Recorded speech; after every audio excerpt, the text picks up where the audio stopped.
Yo, what's poppin', ladies and gentlemen? It's here! The NFL football season is finally upon us, and it's the most wonderful time of the year. Welcome back to Sportbook Buddy, where we try to give you a sharp edge to try and take a stab at the sportbook with. I'm Sports Dave, putting in that hard work necessary to make you knowledgeable, confident, and Vegas strong versus your sportsbook. Now, I work with handicappers from all over to give you their best picks with an analysis of why they think you will be cashing in on a ticket at the end of the day. Now, these picks are not based on any group decisions. Every handicapper does their own research and has their own system of making their picks.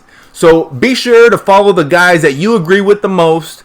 And, this video is just going to be all about week one in the NFL and people's picks. So I'm going to hit you with one small disclaimer.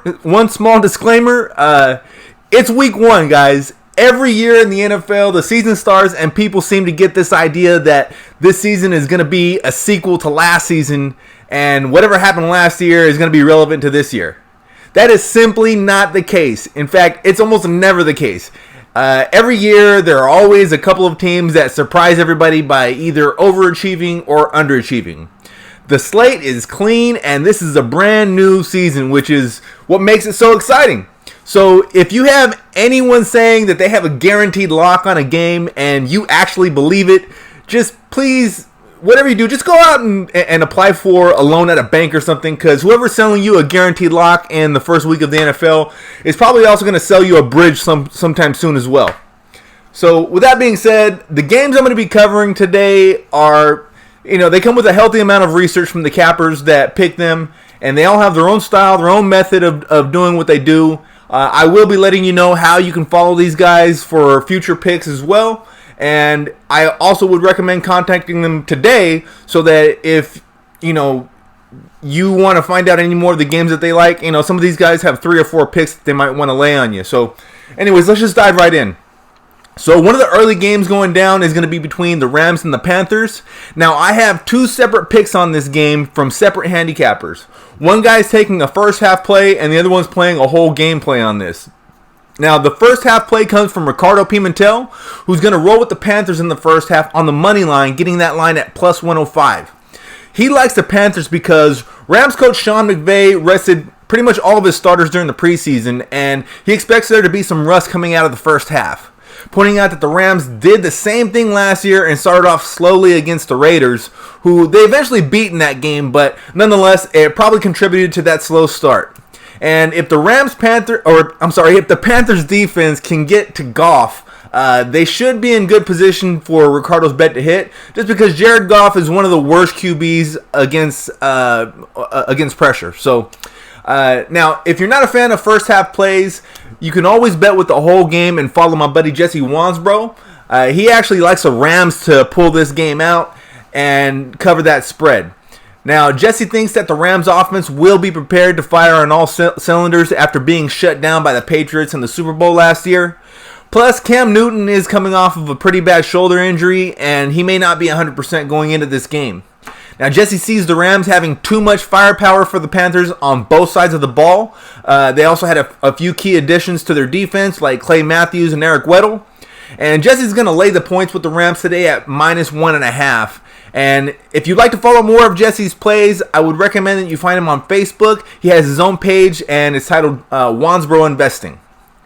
Now, this next pick comes from Picks of Destiny, which you will find Picks of Destiny on PickMonitor.com. Picks of Destiny has been more than solid since he started working with me and giving some picks to go with, having gone 6-1 in the picks he's given me so far in these videos. So he's going to try and make it 7-1 by taking the Chiefs tomorrow, or today, depending on when you're watching this, and laying that 3.5 points as they go into Jacksonville. Now, Picks of Destiny does acknowledge that the Jags do have a defense, especially at home, but when you're giving Andy Reid pretty much a whole offseason to prepare for this team, it spells trouble for the opposition. Doesn't matter who you are. Now, Nick Foles also comes in as the Jaguars' new quarterback, but he may take a little time to iron out the kinks of this new system. And the Chiefs just have a tendency of jumping on teams and knocking them off their game plan. And the Jags, they just don't have the kind of offense that's geared to keep up with the Chiefs if that does happen. So Picks of Destiny is going to lay the points at 3.5 here. And if you want to keep riding his hot hand, I would recommend following Picks of Destiny on pickmonitor.com, or you can also find him on Twitter under the handle of @PicksofD. Next pick comes from my boy Dell Warfield of Warfield Elite. Dell is going to fade a lot of the public action that's coming in on the 49ers, and he's going to roll with the Tampa Bay Buccaneers at -1. The 49ers are getting Jimmy Garoppolo back, and it's been a while since he's actually seen some regular season action, so he expects a little bit of rust out of Jimmy G. And plus, Dell just thinks that Jimmy G is one of the more overhyped quarterbacks in the league right now. He expects head coach Bruce Arians to unlock some of Jameis Winston's potential and hopefully have a breakout season. But all we need tomorrow for Dell is for the Bucs to show some of their explosive offensive weapons that they have to try and cover this bet. Now, Dell really focuses more than anything on line movement, and there's a heavy amount of money coming in on San Francisco. The action is pretty split, but there's a lot more money coming in on the Niners, and the line has not moved at all. So Dell is going to basically fade the public action and ride with the Buccaneers at -1. Now, I would recommend finding Dell on Facebook. You can find him on his page, Warfield Elite. He has a knack for picking second half bets, so definitely hit him up as soon as you can so that you can find some of those out as well. Now, this next pick comes from June Chang of Fade Familia. June is going to live up to the Fade Familia hype and fade the public action that is coming in on the Chargers this weekend. In light of the fact that Andrew Luck retired so unexpectedly, the public reaction has been to go big on the Chargers in week 1. The line opened with the Chargers favored by 3 in this game and quickly shot up to 7.5 when Luck retired.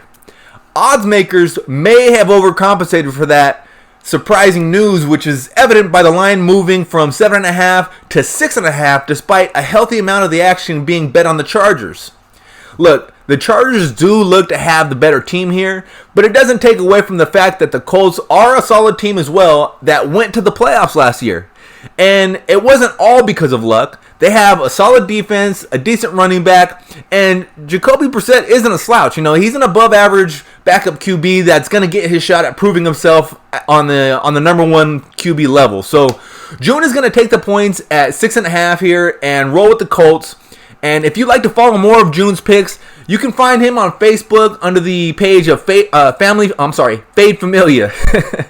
June is a sniper, so you might want to hit him up because he likes to place his bets, by watching the line movement and, do them a little bit more closer to game times. Next play comes from way down under. My boy Craig Isles likes the prospect of Arizona getting off to a nice start under the new regime of Cliff Kingsbury and Kyler Murray.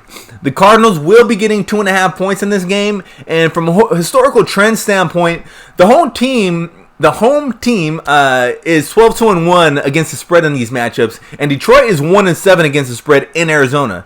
So Craig is wagering on the Cards in this matchup, just because those trends, but not just because of those trends, but also because he has a system that he's designed that he's coined the Dynasty Method. And if you'd like to follow more of Craig's picks, possibly learn more about the Dynasty Method, be sure to follow his page on Facebook called Kick Down the Corridor. As for me, I have a really simple play on this one. I like the Chiefs in the first half, -2.5. As Picks of Destiny alluded to, Andy Reid getting all that time to prepare for the Jags defense is just bad news for Jacksonville. And the Chiefs have been awesome at jumping on teams in the first half and making the other team play catch up. So their second half numbers aren't always quite as good, and the first half, I just like isolating that and jumping on the Chiefs for that first half bet. So hopefully I'll be cashing a ticket by halftime. Anyway, so those are our week 1 picks. I want to thank all of my handicapper friends for helping with the picks and breakdowns of why they think you will be cashing on these bets if you follow them.